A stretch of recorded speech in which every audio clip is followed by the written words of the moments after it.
G'day ladies and gents, and welcome back to Microsoft Flight Simulator with Mags, and welcome to my second video. So we've gotten the first one out of the way, so that's sort of the formal video done, so now we can just relax a little bit and get into the flight. So welcome to Essendon Airport. It is a beautiful afternoon in Melbourne today, as you can see. It is pissing rain and cold across the board. Today we're going to do a relatively short flight. We're taking out the Flight Design CTSL. This is actually one of the few small general aviation planes currently available that I haven't flown yet. And I've picked this one specifically because we're going to learn how to fire it up right here on this video. Now, they're just starting to turn the lights on. We have probably got about 20 minutes to half an hour till sunset. Well, we're starting to go into twilight now, but until we get to dark. It won't take us that long to do the flight. We've only got about, it only takes about 10 or 15 minutes to actually complete this flight. But we're going to take off from Essendon. We're actually going to head northwest to Melbourne International Airport, that's Tullamarine. Have a bit of a loop around there. We're going to head back down through the CBD and land in Moorabbin, which is to the southeast of the Melbourne CBD. This is all going to be inside of the city. So, ready to fly. And a little bit of slowdown there as everything loads in. So, this is the CTSL, and yeah, we're looking at mostly steam gauges, GPS here. It's pretty budget over the top. Looks like fiberglass finish inside. I do like the sunroof. I love the tapping of the rain in this too. The sound is so nice. Anyways, we have to fire this thing up. Now, I'm not sure why they've got a push-back cart here. I have no idea. We're not going to need that. Okay, so, starting a new aircraft. We've never been in this thing before. This is a situation that many of you will be in the very near future. You're going to jump into Microsoft Flight Simulator for the first time, set up your first flight route, jump into a plane. How the hell do you get it going? Do you have to read a document to work out how to start it? Or do you have to do a tutorial to learn how to start the planes? In Microsoft Flight Simulator, no. You have this. This is the checklist. Now, all of the aircraft in the game have this checklist. Now, it can be... This one is fairly simple. We've only got starting procedures and before takeoff vital actions. So, basically, it'll get the engine started and tell you what you need to do before you start taxiing. That's all it's going to be here. Some of them, like the D62 that I flew in the last video, it's very complex. It's got steps going all the way from pre-flight checks all the way to post-flight shutdown checks, to make sure you've got everything right. It's got lots of stages, very in-depth. But all of them will have at least this much with a start procedure. So here is our start procedure. Seems pretty simple. So fuel shutoff valve, open. Makes sense, we want a little bit of fuel in the engines to be able to actually start it, but where's the fuel shutoff valve? Do we have to go and fiddle around inside of the cockpit to try and find it? Well, no. On the end of this, there's this little eye icon, and when you click that, it zooms the camera over to a part of the cockpit that actually shows where it is and highlights whatever it is that you're looking for. So that's the fuel shutoff valve on, so we can tick that off the checklist. Now we're doing a cold start here, so we want the choke. So the choke is down here, so we want the choke on. Throttle. Open no more than 5mm. Okay, so you can manually move the throttle that way. Or I've got mine bound to the HoTaS, so I'm going to move that, probably about there. That'll do. Master, battery and generator on. Okay, so it looks like generator's already on, so we just need to turn on the battery. Tick item off. Brakes, pull back and lock on. Okay, so this is obviously a handbrake. Lock on. Okay, that's interesting. The brake is on a handle in this and not down at the feet. Oh, I wouldn't like that flying it. That would annoy me. Alright, ignition. Pretty straightforward. Let's turn the key. Magneto both, and that does sound like an engine started. Warm up. Oil temperature must be at 50 degrees. Alright, so there is our oil gauge. So we're going to want that up here at about 50. Actually, I might turn the... I'm not getting a light here at the moment. Interesting. So yeah, we're going to want that up around here. I'll just tick that off. Additional equipment switched on. So what is our additional equipment? It will be avionics. And we have all of our external lighting. Cool, so that's all of that. We can tick that one off. Now, takeoff before vital actions. Choke off and brakes release. I'll tick both of those. Brakes release is obvious, we can do that one, and choke was that one. We can flick the choke off now, I think. So there we have it. That is all the steps needed to start this aircraft, and that's how you learn it. It's all in the checklist. If you're unsure about anything at any time, you can go back and double check the checklist. It's always available to you to access on every aircraft. If you're experienced, of course, you won't need to use it. You'll just go through the checklist yourself and hit all the switches you need to fire it up. But if you're learning, that's how you get through it. And there are, as I said, there are checklists like that available from every aircraft, from this, which is about as simple and as basic as they come, all the way up to the 747. There is a checklist for the 747 to get it fired up as well, so that's the way it works. Alright, ladies and gents, it's Mags from the future. I actually had to edit out about 15 to 20 minutes of footage there. There was a bit of an interrupt, but I had turned on the taxi ribbons. It's an accessibility option, just to demonstrate that for new players there is a way to be able to navigate around the airfields using these taxi ribbons. They will point you to the runway as soon as you've received Essendon Tower Mat Air 069er, ready for IFR Anyways, departure runway 26. Back to the fun. Mat Air 069er, cleared for takeoff runway 26.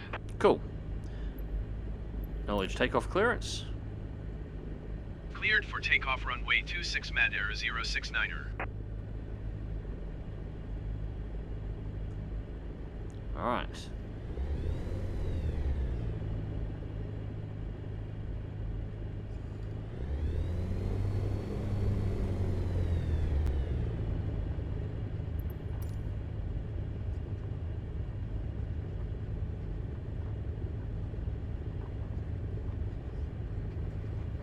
It's trying to tell us to go right to the end, but we can shortcut that here. I don't think we're going to need the full runway. Just, you know, I haven't taken off in this before, but I just have a sneaking suspicion we're not going to need the full runway. Not with how twitchy and light this thing's feeling at the moment. Although I expect we're going to take off here and we're going to go to the right, whether we like it or not. Alright, so we have part of a blue arrow through. The blue arrows sit fairly high off the ground, but it's probably worth remembering that they're positioned at a height where you'd be able to see them while driving a 747. So when you're driving a go-kart with wings like this, it's probably a touch more than it was intended for. Alright, so everything is set, lights are on, everything's on. There's not really a whole lot to check here. Flight path's up. So we do have GPS, it's already programmed in. We're making the first leg just over that way. God, the tower's tall here. Over this way, and having a look at Melbourne International Airport Telemarine, and then we will be cutting back down and going across the CBD before heading to Moorabbin. I'll actually show you the entire flight path here on our VFR map. So we'll be going up, that's Melbourne International. Coming down, we've got two custom waypoints that'll cut us straight through the centre of the city. We're probably not going to follow those exactly. I think I'm going to try and get onto the Yarra and drive through the centre, and then we're going to head down to Moorabbin, which is just down here, and hopefully we'll be racing a bit of daylight while we do it, but hopefully we'll get there before the sun has completely set, which is over here. Anyways, you know what? I'm going to actually flaps down and see exactly how short we can make this takeoff. Yeah, full flaps. You've got the right idea with your name. Alright, flaps down. Full power, lock brakes. And release.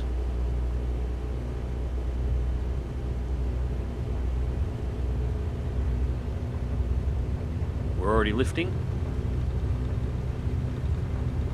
Rotate and up.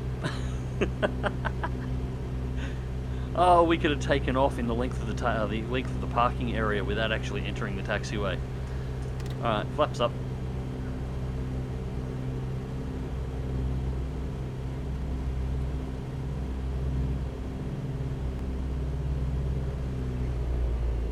Ooh, yeah, she's some ooh, she's a bit rough. Calm down. Right, small flap adjustment here.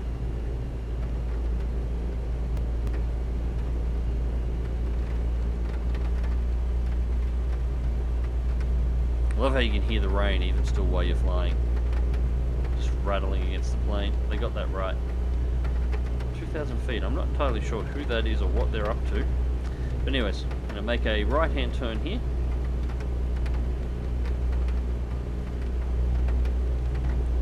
splitting the cloud layer up there, and we're seeing the cloud layer above and the cloud layer below. Alright, so the flashy light over there is actually nice and easy. That one there is Melbourne International, so we can just fly in that direction, so we got a really easy navigation there. And you can see full flaps flight there. B36. Enjoying the Melbourne weather.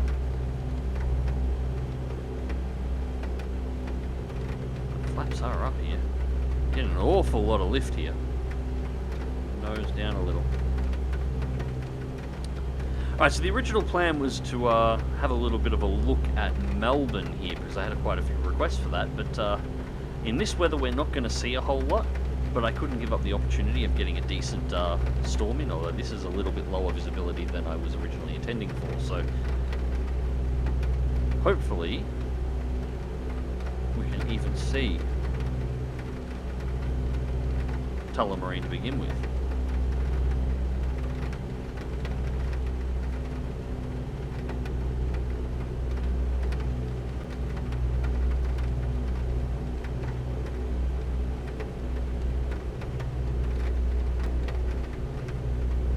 Actually, this shouldn't be too bad. There's the runways coming up here. So we're going to bring it down our left. Now, Melbourne has, talking about terrain and everything else, Melbourne has much the same issues that Sydney does. Talking to a few people in the comment section of the last video, the issue with the terrain in Sydney is there's no photogrammetry data available for Sydney at all. In fact, there's no photogrammetry data available for Melbourne either. So Melbourne has many of the same problems that Sydney does. The only places in Australia that actually have it, there's only a handful of them.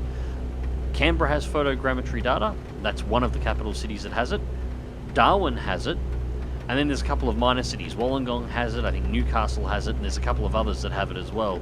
All the other cities and towns in Australia are generated purely off the Azure AI and what it thinks things should look like. So once again, we've got a Roa airport here that needs some severe work from the lumberjacks. There is no forest or no bushland surrounding Tullamarine. Contact Melbourne Centre on 124.0. Whoa, that got really murky really quickly there.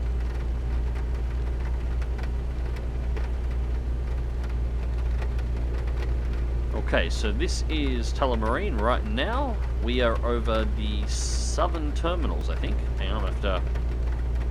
Visibility went really cracked there for a second. Did you hear my last transmission? Now is not the time.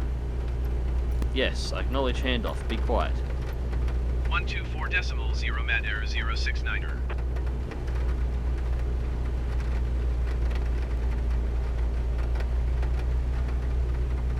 Yeah, this is southern terminals. So southern terminals here. Whoa, we are getting really blown around here at the moment. Southern terminals. I reckon that the building with the yellow lights here, this is supposed to be representative of the hotel and the multi-storey car park that's in Tullamarine, and that will be the U-road that leads in and out of Tullamarine. I know you can't see much at the moment, guys, but the weather is sort of glorious and it is fun to fly in.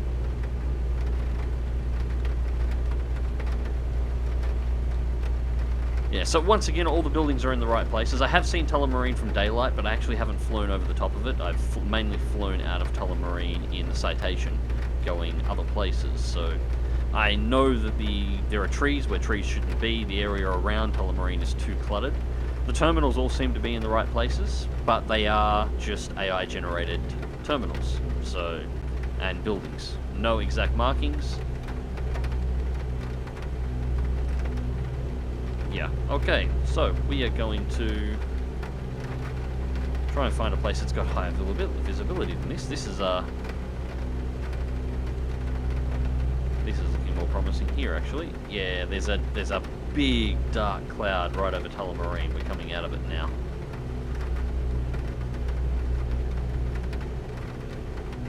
Right, we might have to make some changes to our flight plan. So how far are we off here? Yeah, we need a left.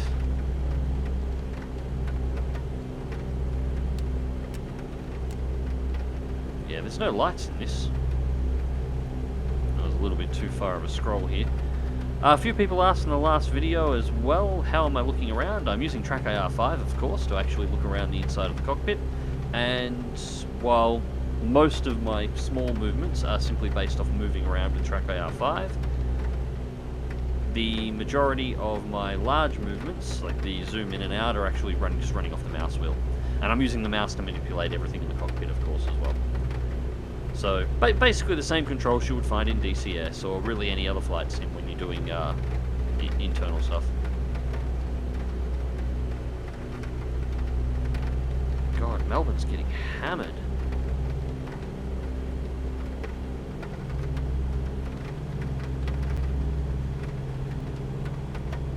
This might be just a little interesting video to see whether or not I can navigate through this soup to begin with. I might have to, yeah, I think we're going to be revisiting Melbourne at another time. But yeah, Melbourne is all AI generated, so everything I really said about... Oh. I didn't turn that on then. Okay, we have a torch. That's something. Yeah, we have no internal lights. God, this thing is budget. I like it. It has a GPS though, so that's alright. Alright, so left-hand bank so we can find our course again.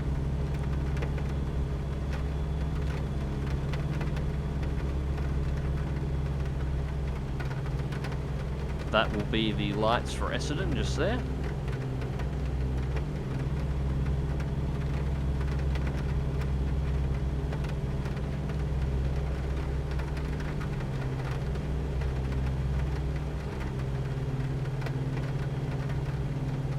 Let's go see if we can find this full flap guy. Just have a quick look.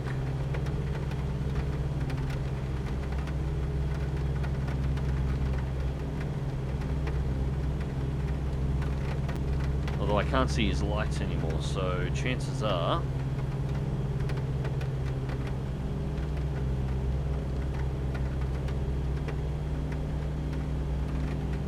everything is on. Cool. Just making sure all my lights are on at the moment. I can't see his beacon anymore, so he must be a fair way away.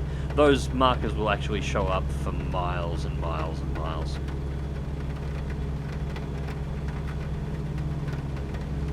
Right, so we are almost back on course here at the moment.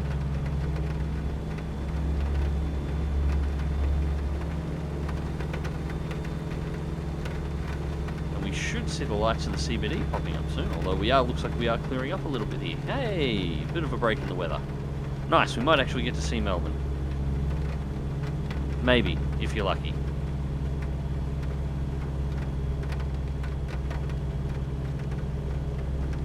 Right, so it's time to start making the turn left.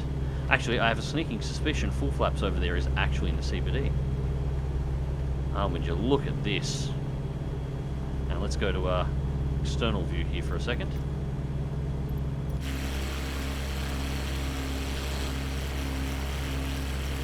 Ho ho ho ho.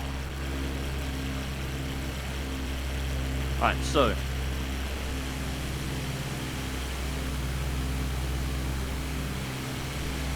this is what it's all about. Alright, this makes it entirely worth it now. Just this break right here. That is a beautiful break in the storm. But one that unfortunately is not going to last. Because we are flying back into some more thick here. Back into the soup. Because that's where we need to go if we want to actually go and find the city. And he was getting real close there. He's playing silly buggers in the middle of the CBD. $10 says he's playing silly buggers in the CBD. Because that's exactly what I'm going to do. Storm or not.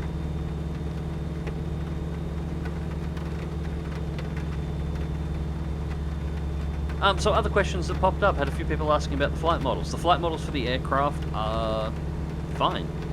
There's a couple of the newer planes that need a few tweaks in regards to flight modeling, but everything is all there otherwise. It's mainly just tweaks. A few systems modeling issues as well, as I understand it, on a couple of aircraft. I can't speak much about the 747 or the Airbus. I'm not much of an airliner guy. I do general aviation small aircraft. which I'm pretty sure I mentioned in the last video. So I don't claim to know much about general aviation, the big airliners. I leave other people that are far more experienced in regards to those to speak about the quality of their flight models. This is making me nervous. His name tag just disappeared. And there's a CBD. This is fine. Oh, this is blowing me towards that building. Let's not blow towards that building. Let's cut. Nice. Who needs visibility? Whoa, maybe me. Dodging skyscrapers in the soup while flying what is essentially a go-kart with wings. Who says flight simulators can't be exciting? Alright, so, I'm not sure how much of an opportunity we're going to get here. As I said, I think we're going to have to revisit Melbourne, but as I said, this is all done off satellite and aerial photography through the Azure AI.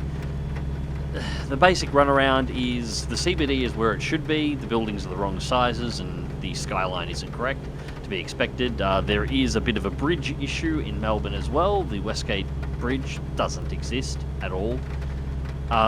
Southern Cross Station, which is sort of iconic for Melbourne, it's a really unique building. The Azure AI doesn't even know what to make of that, so that's just a flat lot along with the train yards. The Southern Star Ferris wheel in Docklands, and most of the Docklands is flat, doesn't exist either. It's just a couple of buildings. So, yeah, we're going to have to take another look at this at another time, but basically the same issues as Melbourne. It's... And I want to be clear here, I am not complaining about this. This is not a complaint. This is just curbing everybody's expectations. This is... or setting a realistic expectations for people. This is exactly what it's like when you get away from the places that have photogrammetry. Everything is here. And everything is here well enough, and all the streets are accurate. The street and the layout of the city is perfectly accurate, and it is accurate enough that you can fly VFR. I mean, I'm basically flying VFR in a storm at the moment. So if I can fly VFR in this, and I'm doing most of my navigation by looking at sections of the city and a little bit of GPS work, then you can as well. The thing is,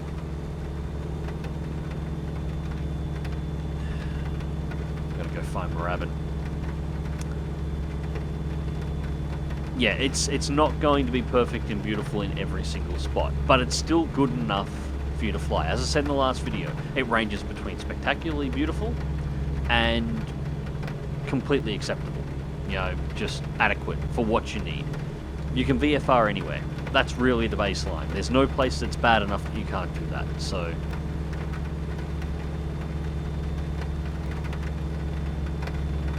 right now I'm more worried about finding this runway. And double laneways heading off east-west. I bet that's the Prince's Highway. And if that is the Prince's Highway, then that'll be the Nepean. Which means the airfield should be down here to the right. Drop the nose again.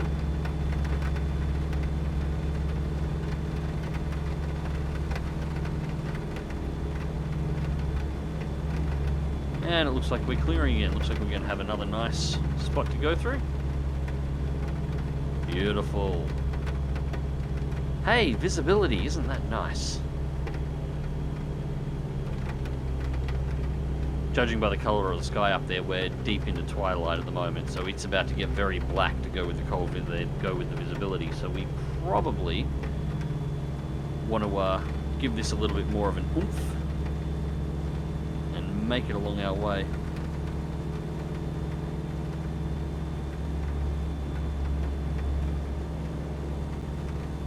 It is really pretty though, isn't it?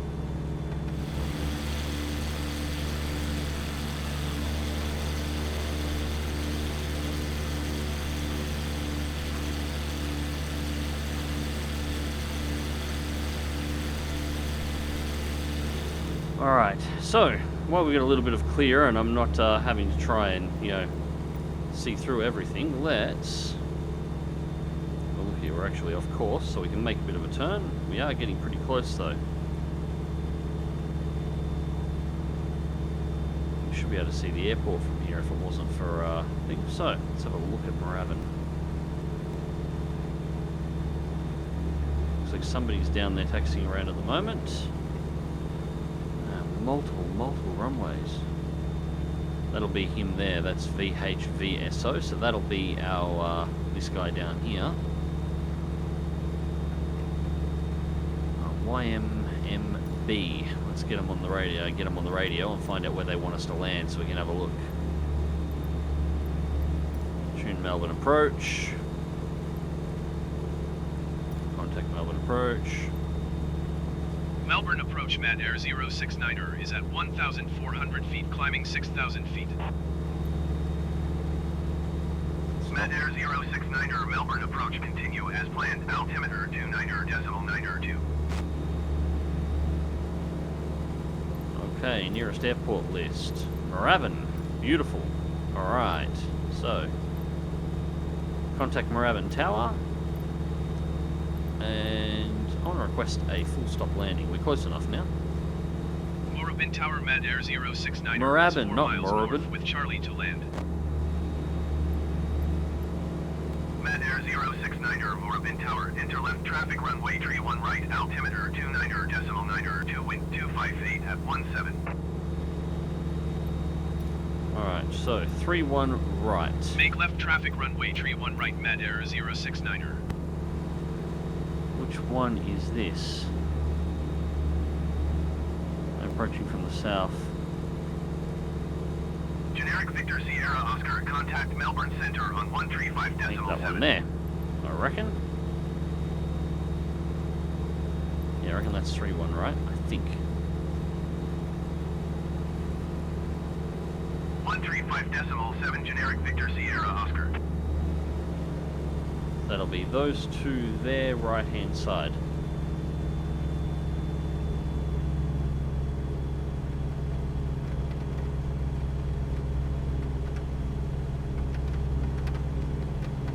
Really should have done a little bit of a look at the map. Normally when I fly out like this, I would go through and I would quickly check out the runways and the positioning, might even make a few notes. When I've flown on other civilian sims, I used to fly more GA on other sims in the past, and I'll have to get back into this habit again. I used to have my old tablet, which I don't think works anymore, and I would have it set up to access... Mad Air 069er, cleared to land runway 31 right, wind 258 at 17. Okay, should acknowledge that. Cleared to land runway 31 right, Mad Air 069er. Yeah, I'd have it set up as essentially a knee board with all of my taxiways on it, with all of my runways on it, all of my positions. So I just have to refer to that. You know, just like a real pilot would actually have a knee board set up that has all the maps and any notes and everything else on it. I really need to set that up again. Alright, so I'm only going to do a real short one here, guys, because I don't think we really need anything long in this thing. It takes off in the length of a car park. I don't think it's going to be too difficult to land it either.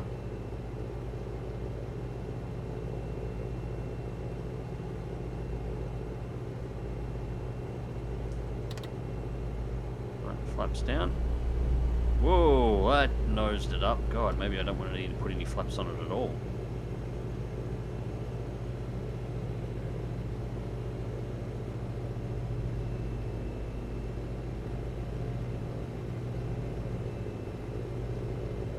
That says 3-1, I think. What does that say?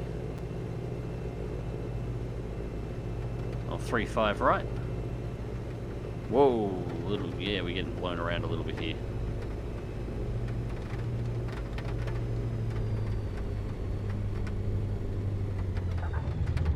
Anytime, sweetheart. Whoa, whoa, whoa. We are getting blown really far to the... Jesus.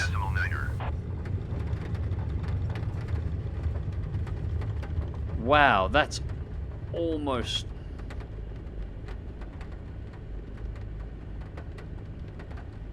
Okay. Ground handoff. Going to 119.9er Mad Air 069er. This place is a maze. Alright, so we're going to have to go up here and to the left just to get off the runway. Request taxi to parking. Moorabbin ground, Mad Air 069er, request taxi to parking.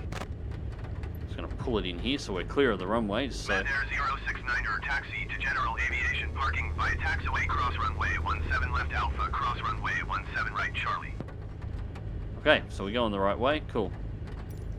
We'll just follow the markers here in order to find our way back around. Should be good.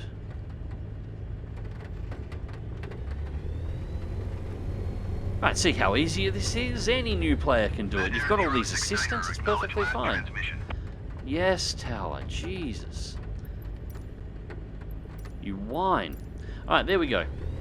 Taxiing to general aviation parking via taxiway cross runway 17 left Alpha, cross runway 17 right Charlie, Mad Air 069er. Yeah, I kid. I actually kind of like the fact that ATC actually does what ATC should be doing, and there is a decent synthetic ATC available. Especially considering it does take into account AI aircraft that are coming in. If I just was to sit around an active airport tuned into tower, you would hear the AI ATC actually bringing in not only player aircraft that are flying around, but bringing in AI aircraft. And if you tune into ground, you'll hear the AI synthetic ground control issuing taxi orders to the AI aircraft as they're coming in. And it remembers where they all are. Like if you go park at LAX and you tune in and flick between the two, you can hear all the AI aircraft coming in and then getting directed around, which is fantastic. The synthetic AI treats the synthetic ground and the synthetic air traffic control treats the AI in the same way it does the players. You're blocking up the road, guys. The landing wasn't that rough. We don't need emergency vehicles out here. Lucky this thing is small. If I break your window with my wing, it's your fault. So yeah, it does treat everything as it should, which is great. I do like it. In fact, there's not that many sims floating around that I can think of that have a synthetic ATC that's this good. And it should have the option, or I'm pretty sure it has the option, to do human ATC and human ground control as well, which is fantastic. Alright, so we're going to make a right-hand turn here. And we actually have a ground handler here that's telling us to come in. Alright, nose is on. Alright, you want us to move a little bit forward. About there. Okay, we've stopped. That's what you want. Alright, so we can close that one off. Anyways, ladies and gents, hope you enjoyed the video and thank you very much for watching. I will try and revisit Melbourne in some fairer weather in the very near future. Until next time, remember to click that like button if you did, share and subscribe if you want to see more, and as always, take care.